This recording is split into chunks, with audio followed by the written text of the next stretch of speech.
বিসমিল্লাহির রহমানির রহিম। বীরগঞ্জ ফাজিল মাদ্রাসা, বীরগঞ্জ দিনাজপুর অনলাইন ক্লাসে আমি তোমাদের মাঝে আছি। বীরগঞ্জ ফাজিল মাদ্রাসা গণিত প্রভাষক মোহাম্মদ আনিসুর রহমান। আজকে তোমাদের 3টি ম্যাট্রিক্স দেওয়া থাকবে। সেই ম্যাট্রিক্সগুলো থেকে সমীকরণ তৈরি করে নির্ণায়কের সাহায্যে বা ক্রেমারের সাহায্যে কীভাবে সমাধান করা যায় তা নিয়ে আজকে আলোচনা করব। এখানে প্রশ্ন আছে যে বি সি এক্স 3টি ম্যাট্রিক্স বলা হয়েছে বি এক্স ইকুয়াল সি হলে ক্রেমারের সাহায্যে সমাধান করো, বা আরও বলা যেতে পারে ক্রেমার্স না বলে নির্ণায়কের সাহায্যে সমাধান করো। তার মূলত আমরা কি করব? নির্ণায়কের সাহায্যে সমাধান করব। এখন ক্রেমার্স কি? ক্রেমার্স হলো একটা পদ্ধতি, যে ক্রেমার্স এটা আবিষ্কার করছে, তার নাম অনুসারে নামকরণ করা হয়েছে ক্রেমার্স রুল, মূলত নির্ণায়ক। এখন বিএক্স, যেহেতু এখানে বিএক্স ইকুয়াল সি আছে, তার মানে কি বিএক্স দুইটি ম্যাট্রিক্স গুণ অবস্থায় আছে। তাহলে আমরা বিএক্স দুইটি ম্যাট্রিক্স গুণ করব। তাহলে বি একটি ম্যাট্রিক্স আর এক্স একটি ম্যাট্রিক্স আমরা গুণ করে আমরা পাইছি। এর আগে আমরা ম্যাট্রিক্সের গুণন শিখেছি, কিভাবে গুণ করতে হয়। তাহলে ম্যাট্রিক্সের গুণ নিয়ে আলোচনা করব না। এখন ম্যাট্রিক্সের গুণ করে আমরা এই যে 3টা সমীকরণ পাইছি, এই সমীকরণগুলোকে এটা একটা ম্যাট্রিক্স পেয়েছি। তো এই ম্যাট্রিক্সের সারি 3 এবং কলাম 1। যেহেতু এখানে বলা হয়েছে যে bx ইকুয়াল সি, সেক্ষেত্রে আমরা bx ইকুয়াল সি হলে তাহলে bx একটা ম্যাট্রিক্স ইকুয়াল সি ম্যাট্রিক্স। আমরা ইতিপূর্বে জেনেছি যে ম্যাট্রিক্সের সংখ্যা থেকে কখন দুইটি ম্যাট্রিক্স সমান হবে, যখন ম্যাট্রিক্স দুইটির অনুরূপ ভুক্তি সমান হবে। অর্থাৎ তাহলে bx ম্যাট্রিক্সের ভুক্তি হলো যে a 2x plus y minus z, তারপরে 3x plus 2y plus 2z, 5x plus 4y plus 3z। C ম্যাট্রিক্সের ভুক্তি হলো 10 1 4। তো সংজ্ঞা থেকে আমরা কি করব? অনুরূপ ভুক্তিগুলি আমরা সমান নিব। তাহলে bx ম্যাট্রিক্সের তাহলে ভুক্তি হলো 2x plus y minus z, তাহলে ইকুয়াল 10, আবার 3x plus 2y plus 2z equal 1, আবার 5x plus 4y plus 3z equal 4। তাহলে এই সমীকরণগুলোকে বলা হবে সমীকরণ জট অথবা যোগাশ্রী সমীকরণ। তো যোগাশ্রী সমীকরণের বৈশিষ্ট্য কি? যোগাশ্রী সমীকরণে কখনোই চলকের উপর কোনো ভার থাকবে না। তাহলে ওই সমস্ত সমীকরণকে বলা হবে যোগাশ্রয়ী সমীকরণ। এখন আমরা সমীকরণ পেয়েছি, এই সমীকরণ থেকে এখন আমরা কি করব? নির্ণায়কের সাহায্যে সমাধান করব।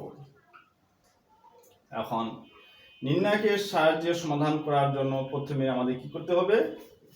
যে সমীকরণের বাম দিকে যে অংশগুলি আছে, অর্থাৎ যে চলকভুক্ত সহগগুলি আছে, সেই সহগগুলি নিয়ে একটা নির্ণায়ক তৈরি করব। সেটাকে নামকরণ করা হয়েছে ডি। তাহলে এই সমীকরণ থেকে যদি সহগগুলি নেই, তাহলে 2 1 -1 3 2 2 5 4 3 এইভাবে একটা নির্ণায়ক তৈরি করা হয়েছে। এই নির্ণায়ক এখন কি করব? আমরা বিস্তার পদ্ধতিতে কি করব? নির্ণায়ক মান বের করব। মানে আমরা বিস্তার আমরা সারি থেকেও করতে পারি অথবা কলাম থেকেও করতে পারি।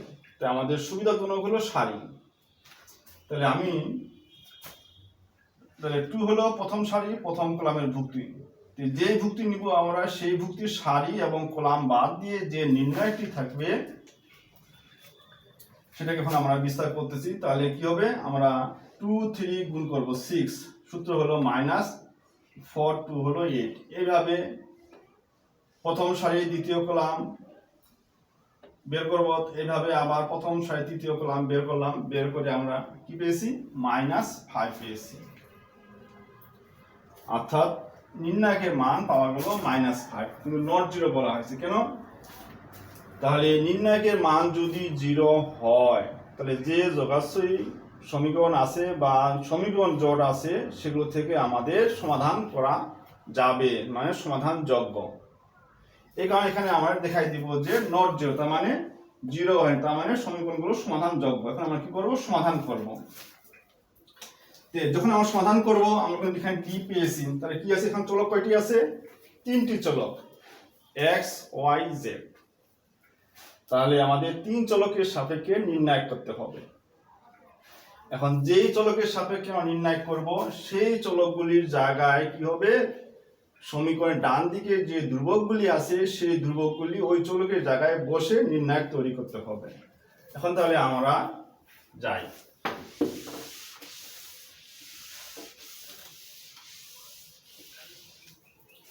dx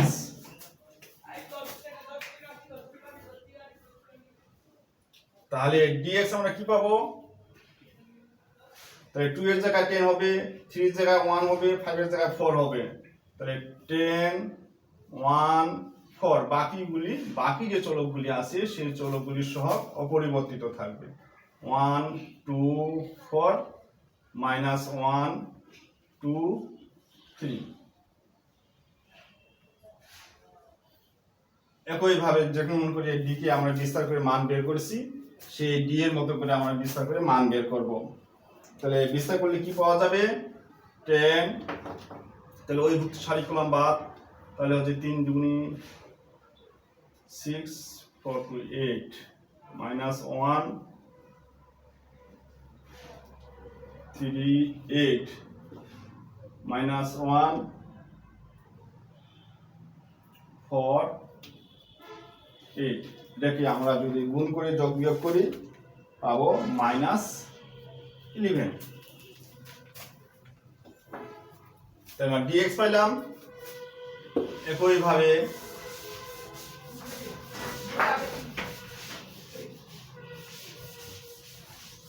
আসবে এখন dy।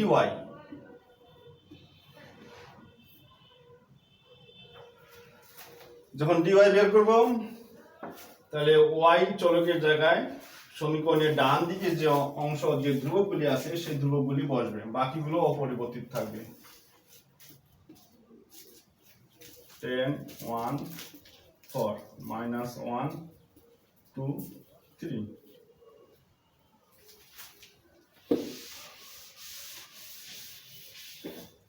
দেখুন আমরা বিস্তার করব, বিস্তার করলে পাবো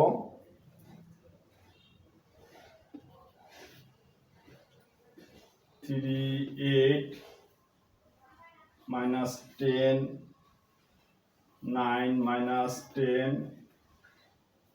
-1 12 -5। এই গুণ করার পর যদি আমরা যোগ বিয়োগ করি কি পাবো, -7। এই 3 চলকের মধ্যে আমার 2 চলক হলো x y, আর কি থাকে z, তাহলে dz।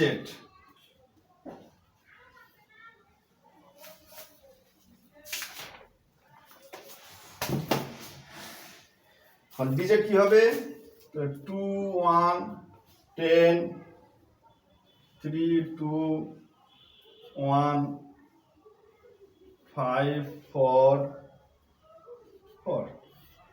একইভাবে আমরা বিস্তার করব, বিস্তার করলে পাওয়া যাবে 2 8 -4 -1 12 -5 +10 2 -10। এটাকে যদি আমরা যোগ বিয়োগ করি কি পাবো, 21।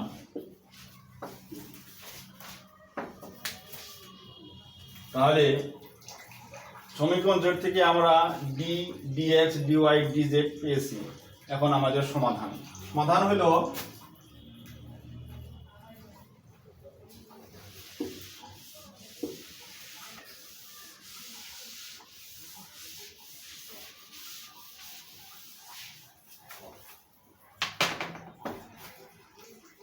x। আচ্ছা, এখন বলা হয়েছে যে নির্ণায়কের সাহায্যে সমাধান করো বা ক্রেমারের সাহায্যে সমাধান করো। সমাধান মূলত আমরা বুঝি সমীকরণে যে চলক থাকবে সেই চলকের মান নির্ণয় করাই হচ্ছে সমাধান। তো এখানে আমাদের সমীকরণ জোটে কি কি চলক আছে, এক্স ওয়াই জেড। তাহলে আমরা এক্স ওয়াই জেড চলকের মান বের করব। তাহলে আমরা সূত্র থেকে পাই এক্স। তাহলে এক্স হলো কি, যে ডিএক্স ভাগ ডি। ডিএক্স আমরা কি পেয়েছি, যে -11, আর ডি কি পেয়েছি -5। তাহলে 11 ভাগ 5। ওয়াই একইভাবে ডিওয়াই ভাগ ডি। ডিওয়াই কি পেয়েছি 7, ডি পেয়েছি -5, -7 ভাগ 5। জেড, তাহলে ডিজেড ভাগ ডি। ডিজেড পেয়েছি 21, ডি পেয়েছি -5, তাহলে 21 ভাগ 5। তাহলে আমাদের সমীকরণের মধ্যে যে চলক ছিল এক্স ওয়াই জেড, সেই চলকের আমরা মান বের করেছি।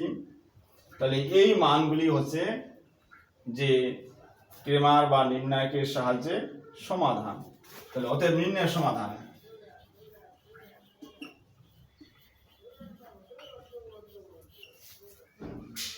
যে এক্স ওয়াই জেড, এক্স পেয়েছি 11 ভাগ 5, ওয়াই পেয়েছি -7 ভাগ 5, জেড পেয়েছি -21 ভাগ 5।